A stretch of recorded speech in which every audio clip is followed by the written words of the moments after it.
Okay, welcome everybody to the Torah in Motion Parshat Shavua class. It looks like I'm in charge tonight. So it looks like all the adults are gone. So we kids have the run of the house and we can have a good time tonight. Okay, so let's see. Everybody should be mute. I'm going to mute everybody now. Just so that, we don't make too much noise. But you can unmute yourselves if you need to. Okay. All right. So everybody has a chumash, I hope. If you need an English translation, please avail yourself of one, because what I'm going to show you it looks better in the Hebrew, and I don't have Hebrew/English. So I will translate as I go, but if you need the English there all the time, just have that handy. And let's go. All right, so I want to see everybody. There we go. Okay, a lot of people are hiding behind their whatever. So if you want to turn your cameras on, that would be really nice. I'd appreciate that. Okay, let's go. This week's Parsha is MIketz, and it is a continuation of the Yosef story. And so you have to remember what happened last week and the week before, and we'll build on that. So our story picks up 2 years later. So Yosef is languishing in prison. The Sar HaMashkim has got out of jail, and he got his job back, and the Sar HaOfeh, the chief baker, he's gone, and Yosef is languishing in prison. And Rabbi David Foreman, a teacher and colleague of mine, has this theory about how Yosef interpreted his dream, and so we're gonna look at that. But before we even do that, I just wanted to lay out the questions that have always bothered me before I really looked closely at this parasha. Questions about this. The dreams, the Paro's dream, and what Yosef did with it. So one of the big questions is, how did Yosef figure it out? How did he figure out the Paro's dreams when the Chartumim, the scientists and the wizards, who have a lot of experience with his dreams, couldn't do it? They could not give him a satisfactory answer, and Yosef did. So what did he know that the wizards didn't know? How did he get that dream interpreted? And the other big question is, why did the Paro believe him? Why did he believe Yosef's explanation more than the explanations of the Chartumim? And why did the Paro give him so much power so quickly? This guy just got out of prison. He was a nobody. In fact, he was a slave. And all of a sudden, the Paro says, "You're speaking the truth. I believe you, and here's my ring, here's my chariot, here's a wife, here's everything. Take everything, you're in charge." How did that happen? How is it that the Paro believed him? And how is it that Yosef figured out the dream? Okay, so figuring out the dream, that's Rabbi Foreman's part. And Rabbi Foreman, believes and understands and teaches that dreams are a method of divine communication. All through Sefer Breshit, the Avot are always getting dreams, and in their dreams, God communicates with them. But after the first 3 Avot, people who have dreams don't have a conversation with God in their dream. And so you might, and the commentators do, believe, oh, it's just dreams. Rabbi Foreman suggests that the dreams, that Yosef's dream and the Paro's dream, are a type of communication from God to his characters. Yosef and the Paro, and even us, we are getting a message through these dreams. It's not that God is speaking to us directly and announcing, "Ani Hashem," and listen to what I say, but through the dream, there is a kind of oblique or sideways communication. And that the Paro certainly believes this. He's the head of an empire, and he does believe that the gods communicate with humans through dreams, and that's and that's their belief. But Rabbi Foreman says, this is what he teaches, that in Bereshit, these dreams are also a means of communication, but they're encrypted. You need to know the cipher. You have to have a key to unlock the dream.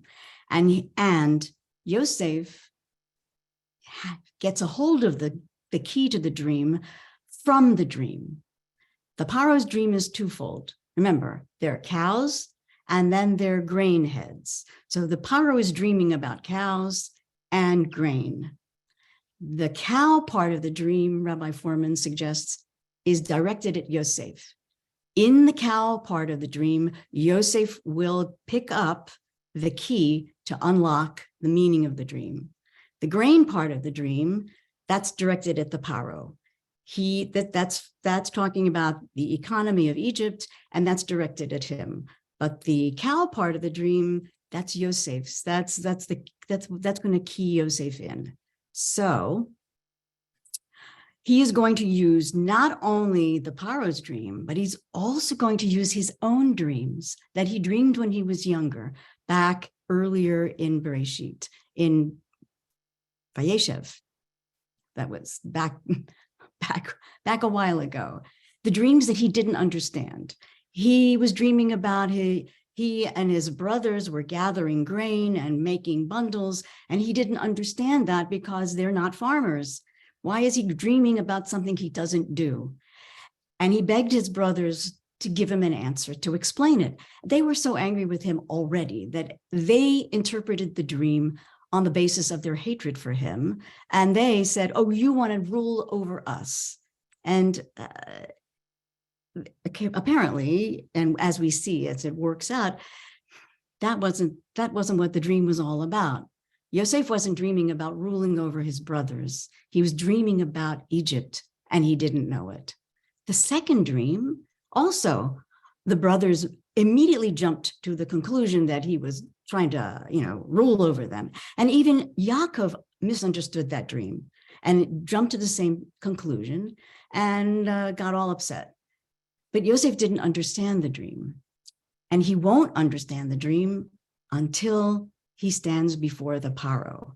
And then his second dream, he can finally interpret, and it comes, and we can understand it too.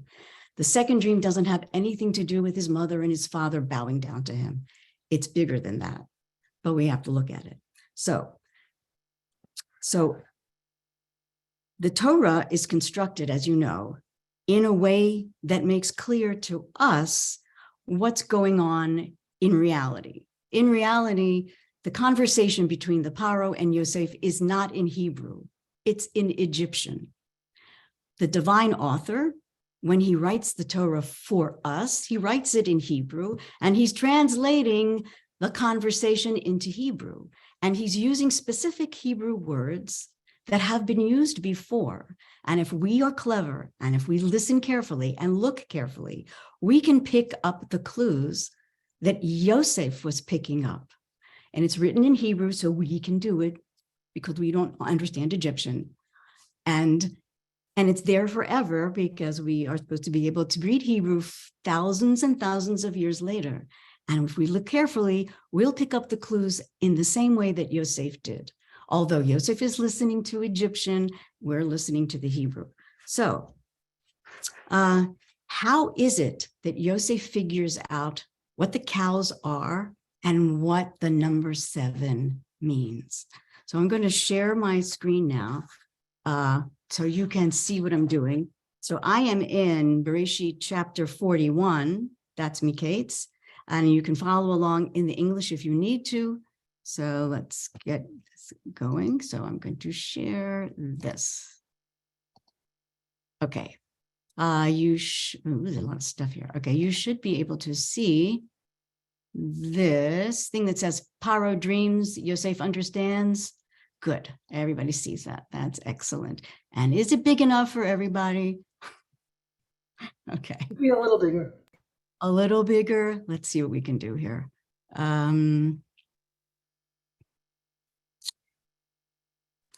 You can make it bigger by pinching it out on your iPad. That's if I was using an iPad, but I'm not. So hold on.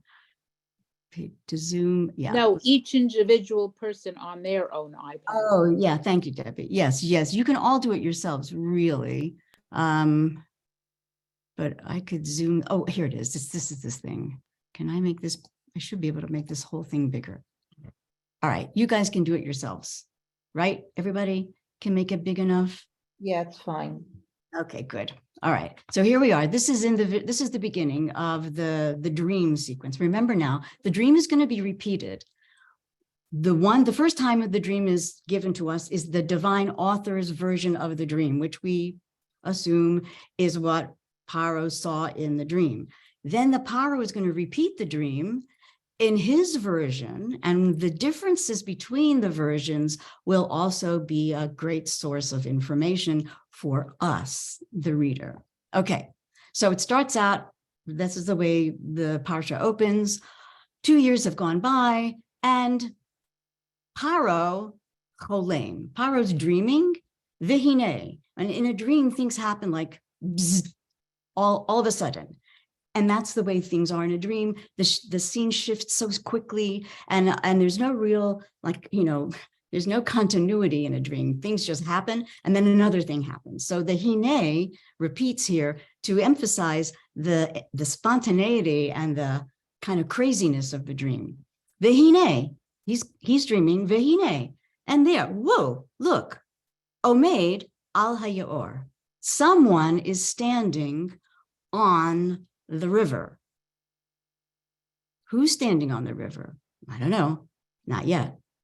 Vehine, and then next, bzz, out of the river rises up 7 parot yefot mar'eh. Oh, they're beautiful cows. 7 yefot mar'eh. Notice how I bolded it.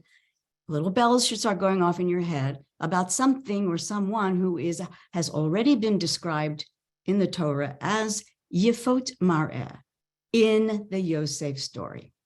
And then not only are they beautiful, but they are briot basar. They are fat. They are healthy. A lot of meat on their bones. Vatir'ena ba'achu, and they are, well, are they grazing? Are they shepherding? They're probably grazing contextually. That's what cows do. Ba'achu. Again, a singular word. The commentators fuss about it, and they kind of settle on, well, where would they be grazing? Must be something that's grassy. Let's call it a marsh. Okay, it's a marsh. I don't know what it is, but look at the spelling. Tir'ena ba'achu. Bells should start going off again. And now, hine, again, bzz, there's 7 more cows come out, others, acherot, the other one, coming up out behind them from the Nile, from the river, and now they are ra'ot mar'eh.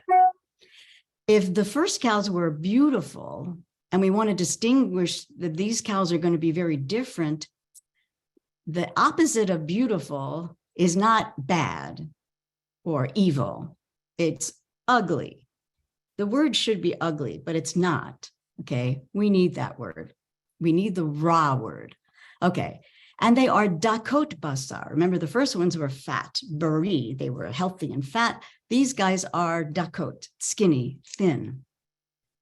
And instead of grazing, which you'd think they would, no, but it's a dream. Vata'amodna etzel haparot al sfat hayor. They just stand there next to the other cows. So we have cows that are, munchy, eating. And then these other, lean and evil looking cows are just standing there. And it looks like, okay. But then, vatochalna haparot ra'ot hamar'eh v'hatakut basar.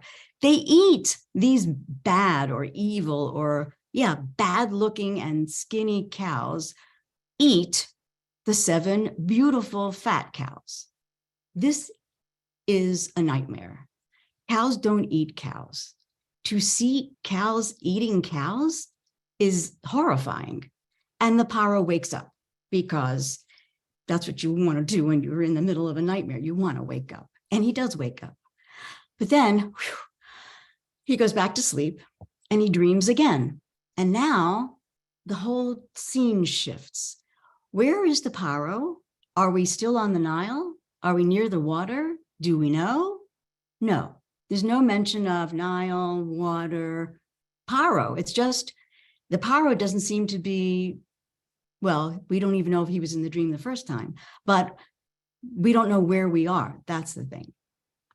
Because the Nile is not being mentioned. But then we have 7 shibolim, 7 grain heads are rising up or coming out of or coming up on one stalk.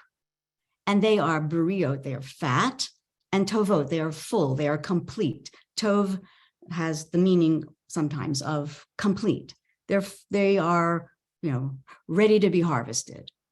Oh yes, but we have another hine out of somewhere, Sheva Shibolim Dakot. Oh, here's that word Dakot again. Now we have another 7 grain heads that are thin and Shtufot Kadim, translated variously, but we will just say that they are stunted by the east wind, which is that hot wind coming out of the east. So we have beautifully formed grain heads, 7 of them again. And then we have these 7 horrible looking, just stunted, nothing there.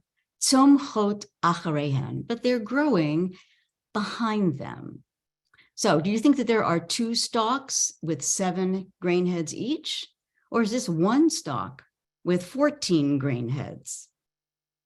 Don't know. It's a dream, so anything goes.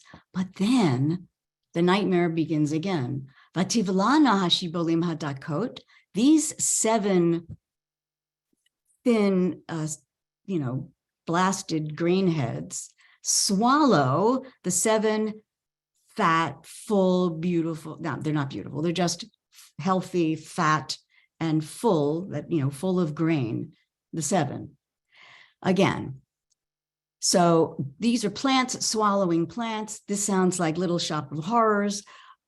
Where is the mouth that opens up to swallow the one and the other? It's a nightmare. Vayikatz paro v'hine chalom. The paro wakes up, and now how to translate v'hine chalom? Do we translate that as it was just a dream?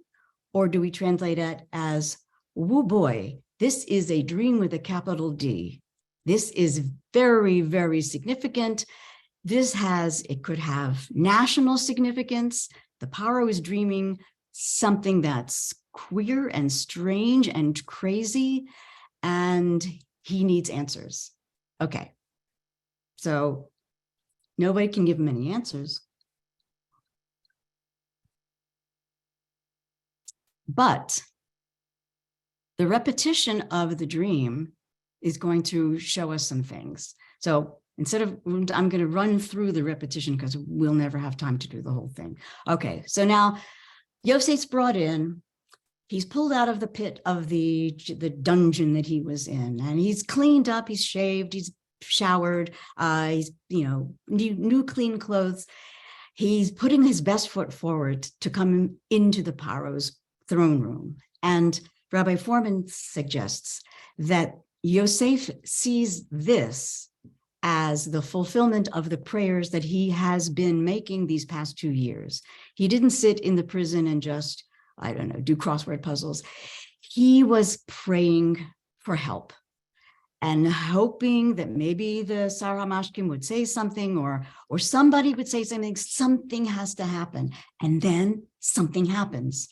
When he's pulled out of that prison and brought to the paro, he believes that this is Min HaShamayim. God has done this, and he needs to be on red alert for any clues that are going to help him when he walks into that throne room. And so he comes in, and the paro tells his dream to Yosef, as he told the dream to everybody else. So now this is verse 17, if you're following along in the English. So now the paro tells Yosef his dream. Notice the difference. Paro says to Yosef, in my dream, b'chalomi, in my dream, hineni omed al sfat hayor. here I am in my dream. I am standing, hineni omed, I am standing on the river bank. He's not standing on the water. He says, I'm standing on the riverbank. So we're going to need this information in a little while, but the difference between standing on the water and standing on the bank of the river are two different places. The Paro says, I was standing on the bank of the river. If the Paro was really standing on the water in his dream, wouldn't he have said so? I mean, after all, he is a god. He advertises himself as a god. Why shouldn't he, a god, be able to stand on water?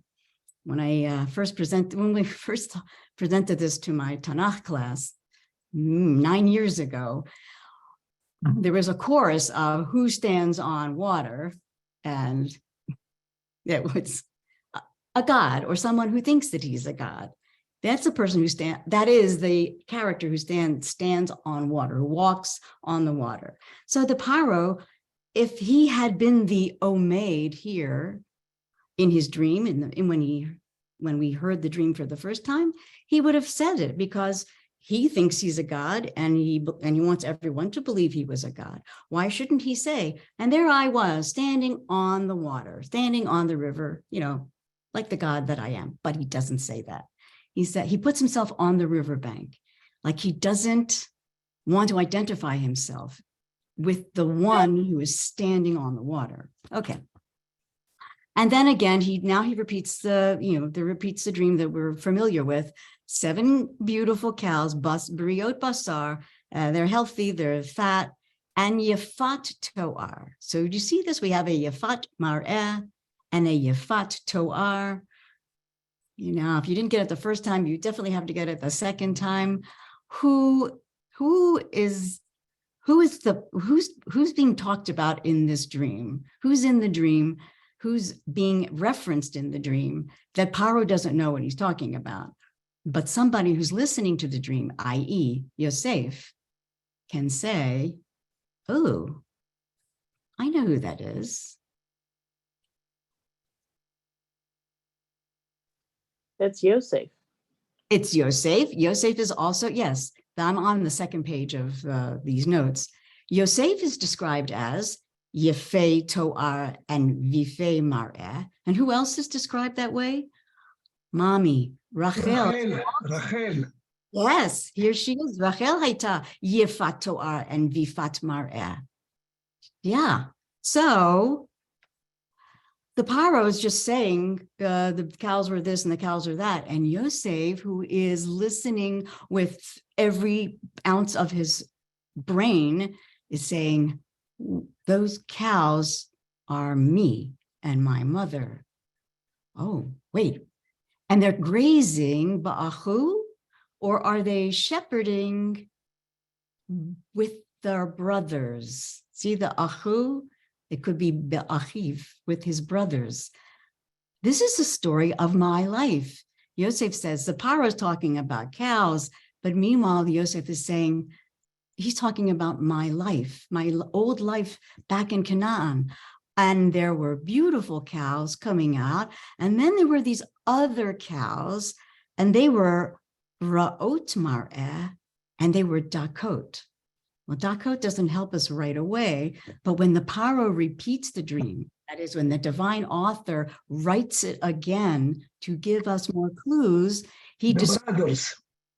They are The brothers. Yeah. They are rakot basar. Rakot and dakot. Who's that? They are acherot. They are other cows. That's a description of the Einei Leah Rakot. Now, one's a kaf and one's a kuf, but if you're listening to the dream, if you're listening to the tale of the dream, it's the same. We have, wow, and then we have Leah, and then remember we have to go way back to the story of the marriage of Rachel and Leah to Yaakov. First, remember, He thought he was getting Rachel, but he didn't get Rachel. He got Leah. And then Lavan says to Yaakov, Malay Sheva, Malay Shavua Zot, complete the week for this one, that is Rachel's, Sheva Brachos. Leah's Sheva Brachos. V'nitna lecha gam et zot, and then I'll give you this one. Notice how he refers to his daughters as this and this. Ba'avoda asher ta'avod imadi od sheva shanim acherot. Acharehem, acherot. And what are we talking about here? I got to get back upstairs. Here we go. So these are the other cows, the Leah cows. And this Sheva, Sheva, Sheva, Sheva. What is the 7? The Khartoumim couldn't figure out what the 7 was. They said it was 7 cities, 7 daughters, 7 sons, 7 wars. They thought that because the 7 cows are things and the 7 shibolim are things, they thought that the 7 meant 7 things. But what does the 7 mean?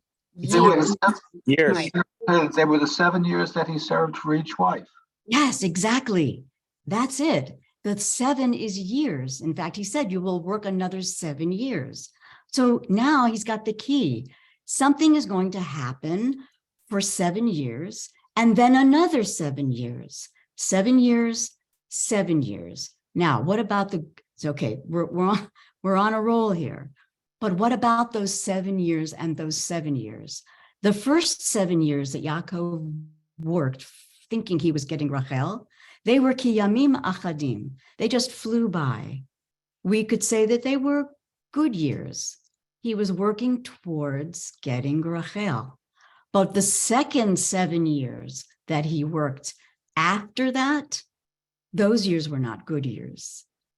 They were bitter years. They were bad years because he felt he was being robbed. He felt the Lavan had robbed him, which he did. He was forced to work another 7 years, and those were not good years. Those were bad years. So now it's coming clear. 7 good years, and they will be followed by 7 bad years. Okay, but what does that mean for Yosef? What does that mean? It doesn't mean very much when it comes to cows. The cows get him into Rachel cows and Leah cows. That means Rachel's children, Leah's children. And it's not 7 and 7 children. It's 7 and 7 years. Okay, and they're good years followed by bad years. So, but what does this have to do with Egypt? What does this have to do with Paro? It's the second dream of the grain heads. 7 years where the grain is good and full and plentiful. And then afterwards, there will be 7 bad crop years. That's what Yosef understands. That's what he understands. But how does that go over with the Paro? So somebody says to you, this kid comes out of jail, doesn't know anything about anything. And he says, oh, I know that this is the dream. It's all one dream. And there's the Nile is going to flood for 7 years in a row, great harvest. And then there's going to be 7 years of famine. Why should the Paro believe him? Why should anybody believe him? Isn't that the most ridiculous thing an Egyptian could ever hear? The Nile floods every year, like Old Faithful. Every year it floods, and every year the fields are watered. This is what Egypt is known for. Remember when Lot wanted to live in the Jordan Valley near the river, and he didn't want to live up in the mountains with Avram because he had been in Egypt and he saw that Egypt was like the garden of the Lord. It was like Gan Eden. It was watered by a river. You never had to think about rain. It always flooded. And so now this kid says, this Yosef guy says, 7 years of plenty, 7 years of famine, and the Nile will not function for 7 years. 7 years it will function, and for the next 7 years, there will be a famine and there will be no crops grown. Why in the world would anybody believe him? Because he's giving an answer. He's giving a what you're going to do. Here's your problem. You've dreamt this thing. He's dreamt it. Pharaoh's dreamt it twice. Yeah, Yosef but wait. Why would the Paro not turn to Yosef and say, that's ridiculous? That is No, the most because ridiculous thing He I heard ever. he knew the answer because Pharaoh was given the answer too. No, there's no indication that Paro knew the answer. If I may, Could the be. answer Oh. is a bit more simple. The person who is in charge is always worried that he's not going to be supported. He may be a god, or at least claim to be a god, but there's always something lurking in the what do you call it, in the shadows that can take away his prosperity. And famines have been known in the past, and so it's not unreasonable that there's another famine coming. And especially since it fits the dreams, both of them so neatly, it's just an overwhelming convincing. That's a nice way of saying it, but his Also, Yosef wait, had, but his- but yeah. Yosef was proven, Yosef was already proven, he already interpreted a dream correctly. yeah, but that was a simple dream those dreams were too simple. This is a very negative interpretation. It's Well, not. the same thing, it was two different dreams, two different I types know, of but things. the Paro doesn't know about that. The Paro doesn't know that whole story. We know that story, but he doesn't know the story. So It resonated with him. well, why did it resonate? It's more than resonate. It's going to be He was more- concerned. He was concerned about Yeah. food, and Mhm. he's the leader, and he has to make sure that there's always a good economy there. And Yes. he might have had some doubts about it. And Mhm. here comes Yosef and says, I think there's trouble with a capital T. And so when he hears somebody who has no skin in the game, he's a slave, he's not from the upper crust, telling Mhm. him something like this, he says, yep, that's exactly what I was worried about. And now you're confirming my deepest fears, but you're giving me some hope. He's not anybody who's a familiar face. He says, "Yep, that's you put your finger on the problem." That's good. That's good. There's You're no all- evidence Wait, of wait, that wait, in this but- text. all of this is not in the, of course, that's not in the text. Yes, that's true. But there's something in the dream that's making him believe Yosef. It's not just that he's willing to believe the worst. Usually, autocrats don't like to hear bad news, and they don't want to hear bad news, and they'd rather have good news than bad news. And all the Khartoumim were giving him good news.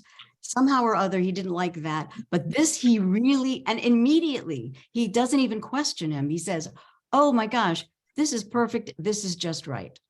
Okay, so The Shibboleth, let me show the you something. Shibboleth, Yes. what he started, at that time, Egypt was one of the biggest nations producing wheat. Exactly, And yes. So what happened, not only they produced wheat, they were also the first people to know what to do with that, with the bread by itself, baking breads and everything else. At that Yes. time, they were superior to any other country in the region. So once the dream moves from the cows, from one field, one area, to the wheat, from the cows to the wheat, then he knew that what he hears, that gave him the message that this guy knows what he's talking about.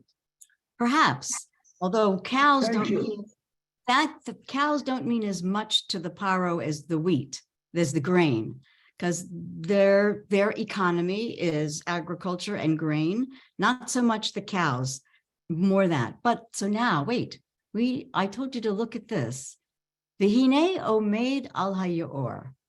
There is someone, the divine author tells us, this is the message for us. Yosef got the message about how to interpret the dream, that the 7 is 7 years. Nice. The Paro is getting his part of it. He understands the grain is being affected. He gets that part. But there's another part of the dream that's our part of it, that's directed at us. There's someone standing on the river. Who is standing on the river? Some figure is on the water and seems to be orchestrating the events of the dream. The cows come, the cows go. These cows are eating each other. The grain is swallowing each other. All these horrible, macabre things are happening. And it seems it's all under the orchestration of this Omeid al Hayor, this godlike figure that's standing on the river. And then when the Paro repeats his dream to Yosef, he says, oh, I was only standing on the banks of the river. And he does not mention who or what, or the fact that there was somebody else in the dream, someone or something else in the dream. Now, is like Al Yad Habior, like Al Naharot. No. This is very, very, very specific. The words choices of the divine author here are extremely specific. Al Hayor is not Al Sfat Hayor. And this is the diuk here. He's not Al Yad Hayor, he's Al Hayor. He's standing on the river or standing over the river, but he's not on the banks of the river. He's not next to it, he's on it. This figure seems to be a godlike figure. Now, the question is, who is that figure? So we need to work with more of the, no, we have to go further here. Okay, so if you noticed here, in the repetition of the dream, starting in verse 17, let's go down to verse 19 and 20. When the Paro repeats the dream, look what he says. Remember, the 7 other cows come out after them, and they are Rakot Basar. Okay, those are the Leah cows. That is the other brothers, Yosef's other brothers. And now the Paro says something that is a commentary on his dream. As he says it, no one spoke in the dream, but now the Paro is telling the dream, and he editorializes, and he says in verse 19, Lo ra'iti kahena v'chol eretz Mitzrayim la roa. I've never seen such evil cows or bad cows in all of Egypt. So here we have the word roa. And then we have in the next verse following, Vatochalna haparot harakot v'hareot. And then these evil, bad cows ate the good cows, or the first cows. So we have the juxtaposition of roa and achal, something evil that ate. And it's associated with the Leah cows, that is, the brothers. Where have you heard those words before? And about whom were they said? Well, Yosef. the brothers made a Suda after they sold Joseph. Now that has No, they came to Yaakov and they told Yaakov, Chayara Achalso. very good. Excellent. That's exactly what it is. That the brothers said, their plan was, we're going to take the coat, we'll tear it up, we'll put blood all over it, and we will give it to our father, and we will say, Chaya ra'a achlatahu, an evil animal ate it. Chaya ra'a is the terrible way of describing a wild animal. A chaya is a wild animal, but animals aren't evil. They're not bad. They just do what they do. This ra'a, the chaya ra'a, is the way the divine author writes it here, and he's going to use these words as the hint in the future. But then what happened? The brothers came back, and before they could say what they wanted to say, Yaakov is the one who blurted out, "Oh no, this is my son's coat. Chaya ra latahu." Oh gosh, Tarof Yosef. Yaakov said this about Yosef. The brothers thought it about Yosef, but was it true? No. So we need those. We need two pieces of information from the earlier story. They're talking about Yosef, and it's not true, but the father thought it was true. Yaakov thinks this is what happened. It's about Yosef, and it really didn't happen. It's not true, but Yaakov thought it was true. Those words refer to Yosef, but Yosef doesn't know it because Yosef never heard that part of the story. He was on his way to Egypt. The Ishmaelim had him. He wasn't there when his father said, Chaya ra'a achalatahu. He didn't hear that, but we did. We know that those words are talking about Yosef. Yosef is in the dream somewhere, and it's not true, but the father believes it is. And so I suggested, and it wasn't just me, it was my whole class together. We all came to the conclusion that the Omeid al Hayor was Yosef. In his dream, the Paro saw a figure standing on the water that looked like a god. And that figure walked into his throne room and is standing there. And the Paro almost fell off his chair because the God in the dream is now standing in his throne room and telling him what his dream means. And so he's certainly not going to claim, the Paro, it's not going to claim that the Paro, was standing on the river, because the God in the dream who is communicating with him and giving him a message about the national economy has now just walked into his throne room to tell him what to do to save Egypt. And so the Paro just says, "Oh, I was just standing on the riverbank." But he doesn't want to say, "And I saw you in my dream too," because that's not, God etiquette. You don't want to point fingers at the God who was in your dream and is now standing here incarnate in the flesh. And this was what we thought. Oh, that must be what it is. And there's another hint in the dream that we, the reader, should pick up, although Yosef himself doesn't know it, but we know it. And that's here when the Paro says in verse 21, he comments and he says, those beautiful, fat, healthy cows, they vatavona el kirbena, they entered into the skinny cows, velo nodaki ba'u el kirbena, and it was not obvious. You couldn't tell that they were inside the evil cows. You couldn't tell. It like swallowed them and they made no difference. It didn't change them at all. We know what that means. The brothers went back home and pretended like nothing happened. Yosef disappeared. He's gone. We don't know what happened to him. They say, we don't know what happened to him. Velo noda ki bo el kirbena.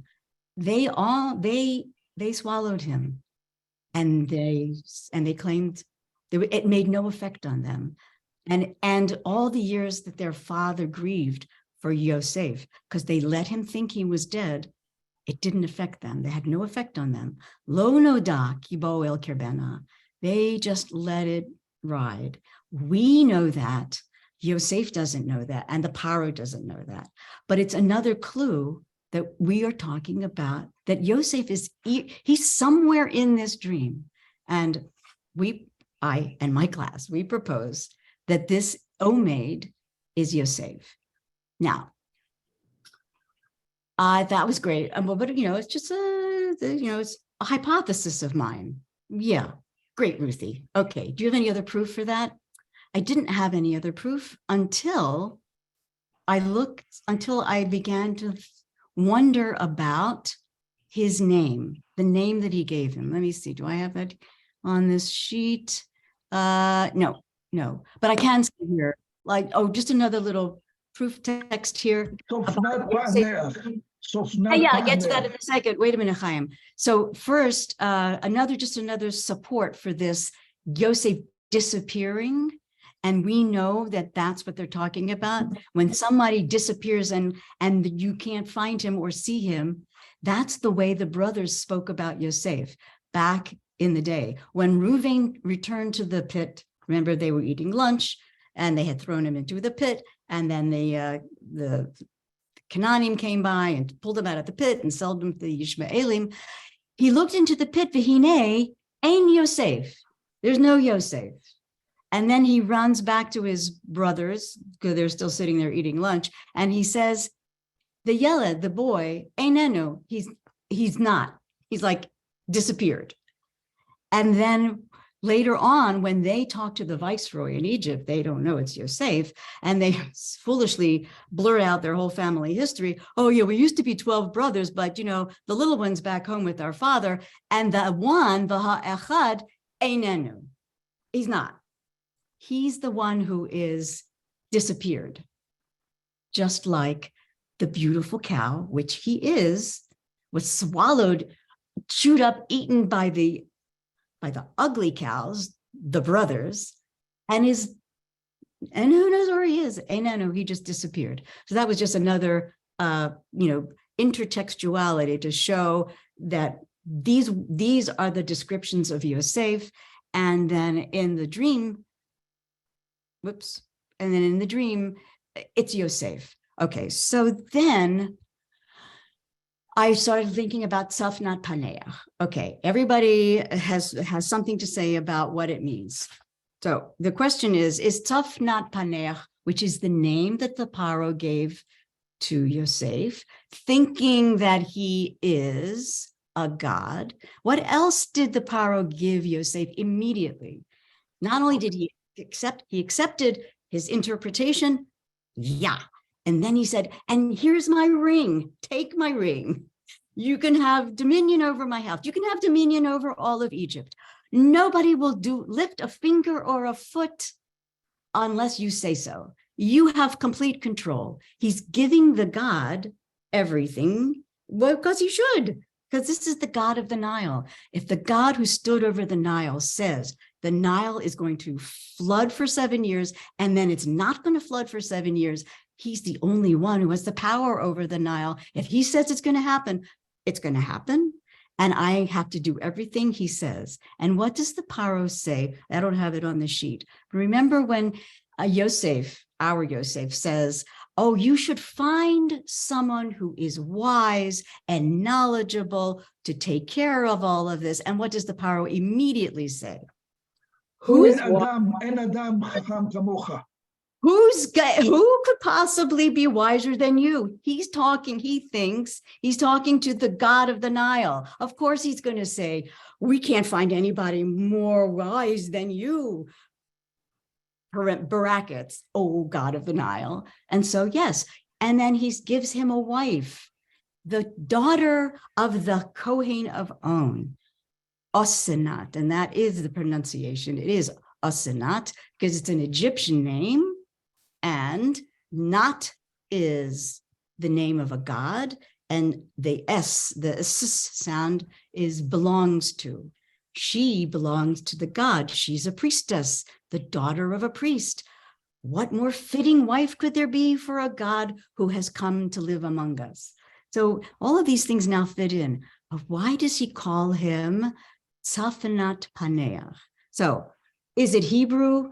So the commentators who think that it's Hebrew go off on, Tzafnat comes from Tzafun, that means hidden. Paneach, we don't know what that means because we never heard that word before, but we'll say it means translator or interpreter.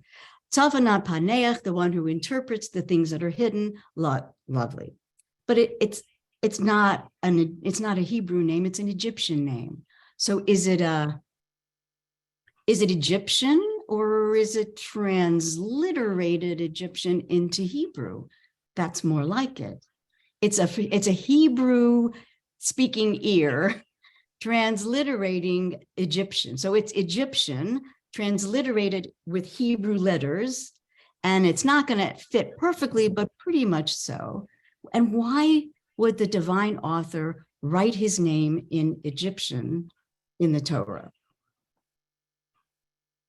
Because every Jew who learned the Torah, who got it at Mount Sinai and studied it for 40 years, they all spoke Egyptian. They knew what the name meant. And it meant something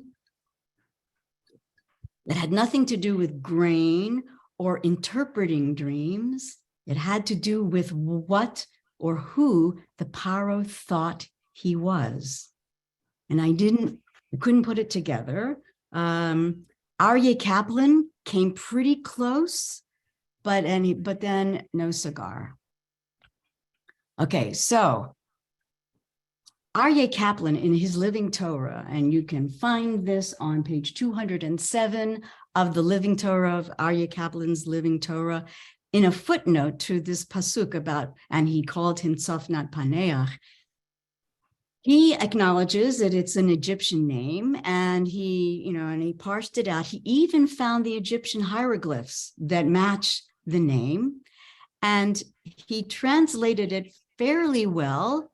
And he said, this is Rabbi Kaplan, Tzafnat Paneach, Tzapanet, means the net, which is the name of a god, speaks, or the god speaks. Ooh, Tzapanat, the God speaks. Oh, Ruthie, you were on the right track here. And then Paneach is a garbling or a corruption of Pa-anak or Ankh. The Ankh symbol, if you know any little bits about Egyptian symbolic symbols, that's the symbol of life or living. So we have Pa-ankh is he lives.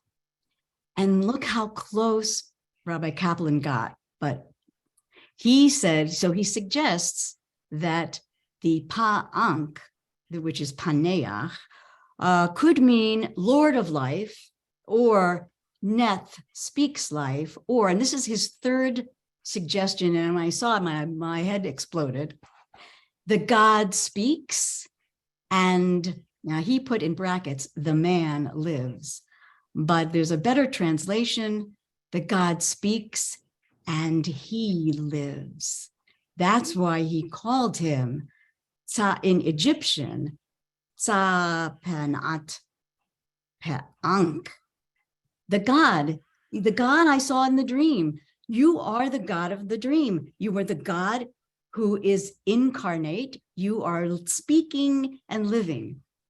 Now, this suggestion of Rabbi Kaplan, he doesn't put a citation. He doesn't show you where it came from, but I found a better source for that. And that is, and I may have to stop the share. Let me see if I can do this. No, that's not it. Okay, I'm going to stop the share for a second and then go to another screen. So let me go and do this again. Thank you for holding on here. It's this one. Okay. Yeah, here we go. Okay. This is so silly, but when I Googled, let's get this off here. Yeah, that's the second one. No, give the first one. Okay. If you Googled Tzafnat Paneach, you'll get a whole bunch of stuff from Wikipedia. And one of them is a reference to a citation in the Jewish Encyclopedia. Then I went there, they have that online. And there was a comment that, oh yes, blah, blah, blah, blah, blah. There was an article was published in a journal back in the 1880s, trying to figure out what this is. And it came pretty close philologically. It sounded good, but it didn't have anything to do with Yosef's activities or Yosef's being a dream interpreter or being a grain master. Again, they missed it. So, but I did find it because I was really curious to see if the God speaks and he lives is the proper translation of the Egyptian. And I found an article in here. I'll just give you, this is the name of the journal from 1889. And the name of the journal is, this is the Zeitschrift für Ägyptische Sprache und Altertumskunde, which is, this is the journal of Egyptian, language and antiquities or, ancient studies. And it was, this journal started in 1863 and it was taken over by other people. And this particular article was published in 1889 in the 27. Band, the 27th volume of the journal. Here is the table of contents. This is the name of the article. Der Name Yosef's Safenat Paneach, Genesis, Kapitel 41, chapter 41, that's what we were in, verse 45, von Georg Steindorf. Georg Steindorf, I found out, was the preeminent Egyptologist in Europe in the latter part of the 19th century into the 20th century. And this was his baby, this journal, and he put in a little letter. It's like just one page. It was a research little project of his that he did for his father-in-law, who turned out to be Rabbi Julius Oppenheimer, big Reform rabbi in Berlin. Georg married the daughter of Rabbi Julius Oppenheimer, and just like, out of curiosity, his father-in-law said, you're an Egyptologist. Can you do something with this name? What is it? You know what it is? Can you figure it out? And he did. And he wrote this little article in German. I'm not going to read the whole things for you, but he studied the name. Not only that name, but he also looked at Asenat and Potiphera, but which we're not going to do tonight. And then he realized, this is Professor Steindorf, he realized that the name fits into a formula of many Egyptian names from, whatever era he was talking about, this dynasty or that dynasty. And the form is this. First, you have this sound, ts. Then you have the name of the god, and then this f or a p, f. And then this is ankh, enk. So the tzadi, this D is a ts sound. That's the tzadi. So that's the tzadi of, you don't have to go here, but there's the tzadi. So the tzadi is this. The name of the god is Panat, Tza Panat. Then this word tza, this first word here, means speak. And he has it here, zagen. That means to speak. So the god Panat speaks. F is he, or S, it's either male or female.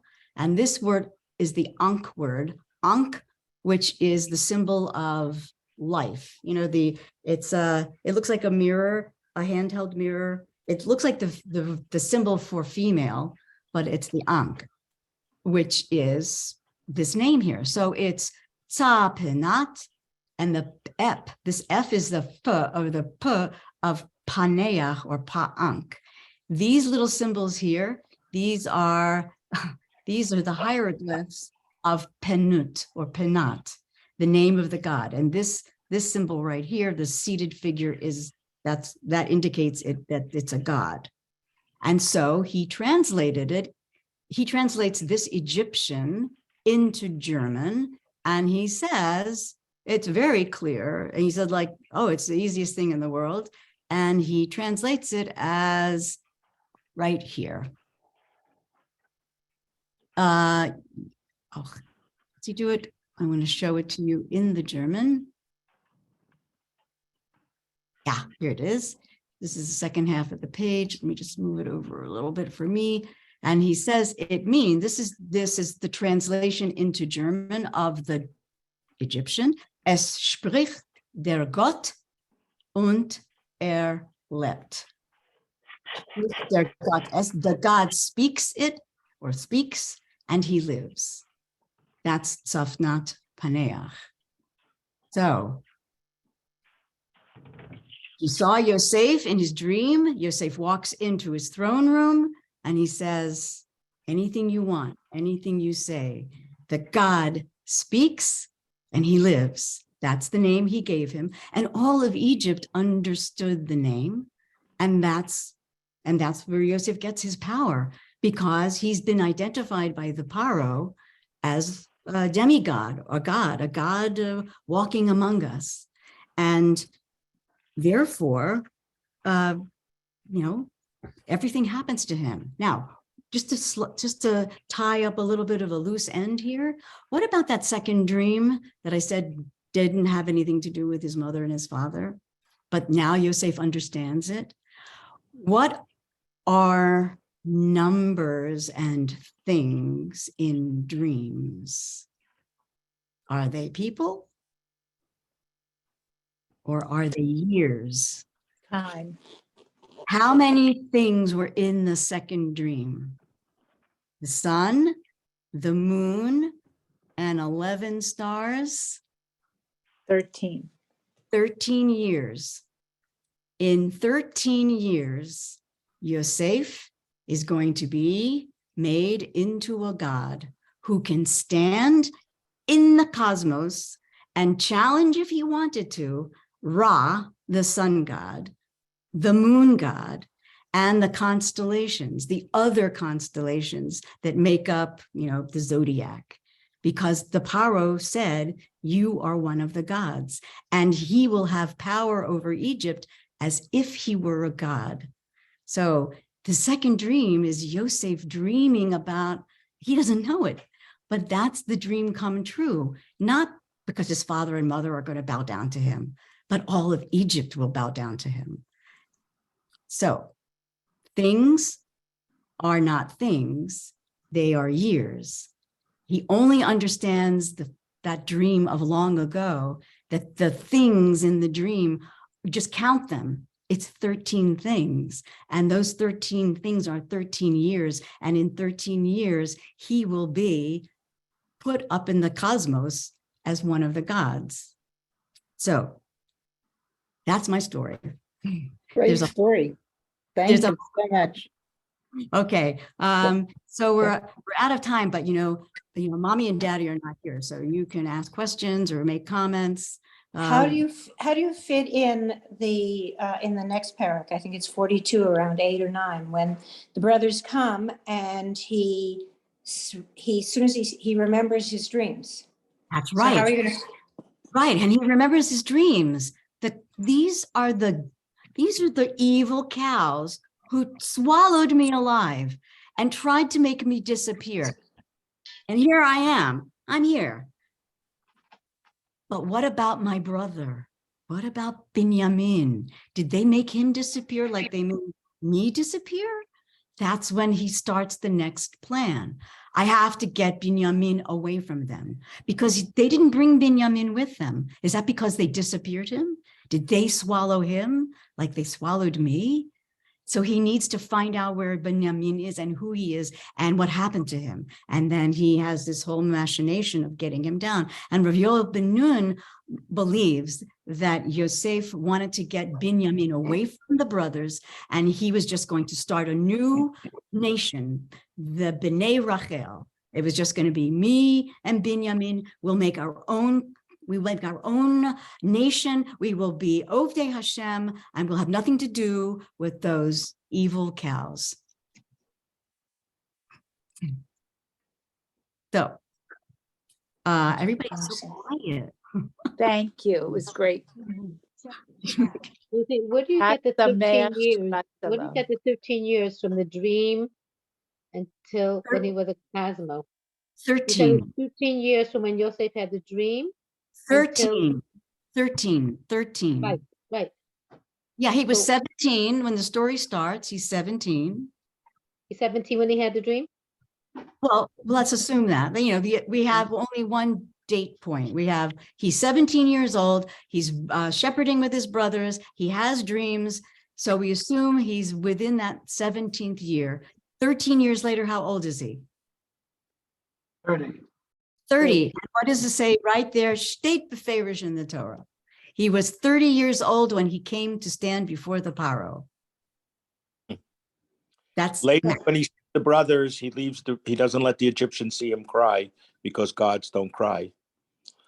oh, that too. True. That's What? good. That's all. That's very good. That's very good.